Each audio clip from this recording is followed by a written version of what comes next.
Magandang umaga po sa inyong lahat. Isang magandang araw ng December 16, unang simbang gabi ng kapwa ko mga Katoliko. Ayan, magandang umaga po. May gusto lang po akong ipahiwatig or malaman yung lahat na totoo po yung tungkol po dun sa nag-viral po na video na isa pong lalaki na naka-Hilux na Toyotang puti. Opo, kapatid ko po yun, nag-viral siya. Galing, no? Ano po, galing. Paalala lang po na ang kasalanan po ni Pedro ay hindi po pwedeng maging kasalanan ni Juan. Maaaring pong isa kami na apelido, pero hindi naman po kami pareho lagi ng pag-iisip at ng mga gawain araw-araw. Ako po yung humihingi ng dispensa doon po sa kanyang nakaalitan at lalong-lalo na po doon sa anak na babae. Pasensya ka na, iha, dadalawin kita, ha, wait lang, ha, pupunta ang tita po ako dyan, pasensya ka na.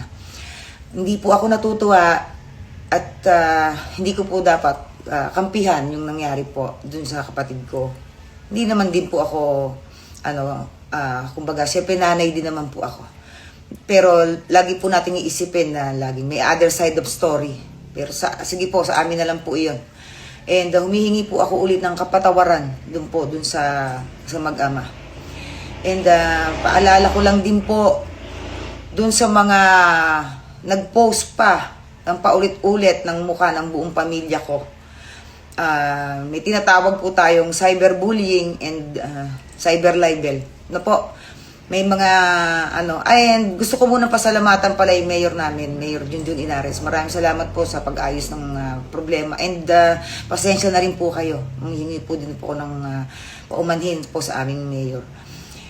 Doon po sa mga ibang politiko na nakisakay po, na hindi naman taga-antipolo, nakakaloka. Na nag-post pa kayo, sir. Alam niyo na sino kayo. Alam ko, taga-Bicol kayo eh.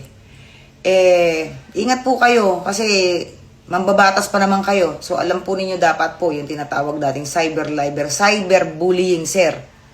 Okay? Pinost po ninyo yung mukha ng buong pamilya ko. Kapatid, isa lang po ang may kasalanan, pero buong mukha na. Yung asam po, yung privacy, yung protection po ng pamilya ko. Hindi po ako kumakampi sa kapatid ko, pero sana, nag-iingat po kayo sa mga post ninyo, sa mga comment ninyo. Again, dun po sa nakaalitan, pasensya na po kayo sa ginawa ng kapatid ko. Maraming salamat po.